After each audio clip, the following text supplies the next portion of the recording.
a mother, her daughter, and her daughter's best friend. They were supposed to celebrate high school graduation. Instead, they vanished overnight. No struggle, no forced entry, no witnesses, no bodies, only a shattered porch light, a house that looked too tidy, and a voicemail that was accidentally deleted before anyone could hear it. This is the story of the Springfield Three, one of America's most haunting unsolved disappearances. Welcome to Captain Justice True Stories.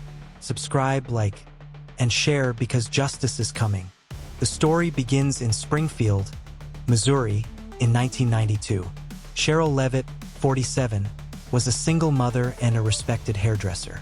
She lived with her 19-year-old daughter, Suzie Streeter, who had just graduated from Kickapoo High School on the evening of June 6th. Suzie's best friend, Stacy McCall, 18, had also just graduated. The two girls were close, bubbly, and well-liked. That night, they had big plans: attend several graduation parties, then crash at a friend's house. But plans changed, and that change may have cost them their lives. After attending a few parties, Suzie and Stacy decided it was too crowded to sleep at their friend's house. Instead, they drove to Suzie's home, where her mother, Sherrill, was already asleep. It was now 2 a.m., June 7th, 1992. That was the last confirmed sighting of the three women. When friends came by the next day, they immediately noticed something was off. The front door was unlocked.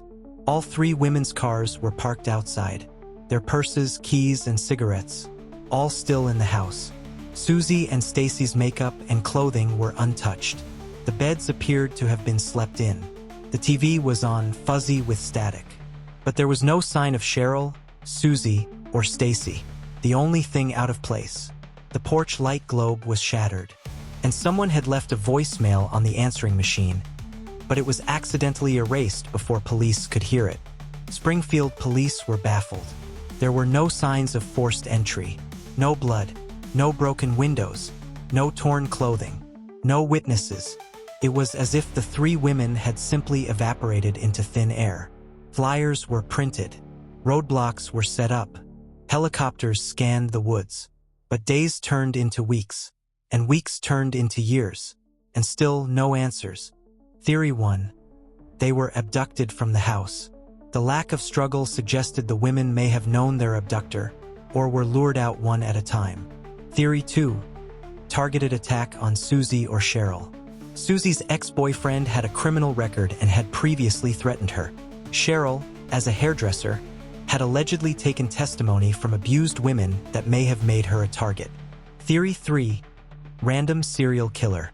Others believe the women may have been victims of an opportunistic predator who followed them home and then struck while they were vulnerable. Theory 4. Buried under a parking garage. One of the most enduring rumors was that the bodies were buried in the foundation of a local hospital parking garage that was under construction at the time. Ground-penetrating radar later showed 3 anomalies under a concrete slab, but the property owners refused to allow excavation. In 2007, a man named Rick Norland, an expert in radar imaging, conducted a private scan of the hospital parking lot. He identified 3 disturbances that resembled human graves. The scan was not conclusive, but it was suspicious. Still, without hard evidence or a warrant, police couldn't dig. To this day, that parking garage sits untouched. And beneath it, maybe, just maybe, the truth. That voicemail left on the morning of June 7th haunts investigators to this day. Was it from one of the missing women? From a witness? From the perpetrator? No one knows, because it was deleted accidentally by a friend who had come to check on them. That voice, those words, whatever was said, could have changed everything. Instead, it's gone. Just like the women. Over the years, dozens of tips flooded in. One man, Robert Craig Cox, a convicted kidnapper and suspected killer, claimed he knew where the women were buried, but refused to say until his mother passed away. Cox had been in Springfield at the time of the disappearance. He had a shaky alibi and a violent past, but without evidence, police couldn't hold him. Other suspects were cleared through DNA or had airtight alibis. Time marched on. Janice McCall, Stacy's mother, has never stopped searching. She founded a nonprofit for missing persons.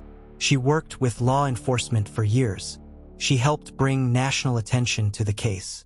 In interviews, she speaks with strength. But the pain is always there. "I just want to bring them home," she says. And she's not alone. It's been more than 30 years since the Springfield Three vanished. No bodies, no crime scene, no confession. Just an empty house, a broken light bulb, and a city forever changed.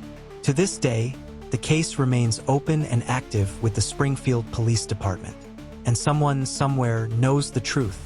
If you know anything about the disappearance of Sherrill Levitt, Suzie Streeter, or Stacy McCall, no matter how small, please contact the Springfield Police at 417-864-1810 or Crime Stoppers at 1-800-222-TIPS. This has been Captain Justice True Stories. Subscribe now for more chilling unsolved cases, eerie timelines, and the voices of the missing. Because justice is coming.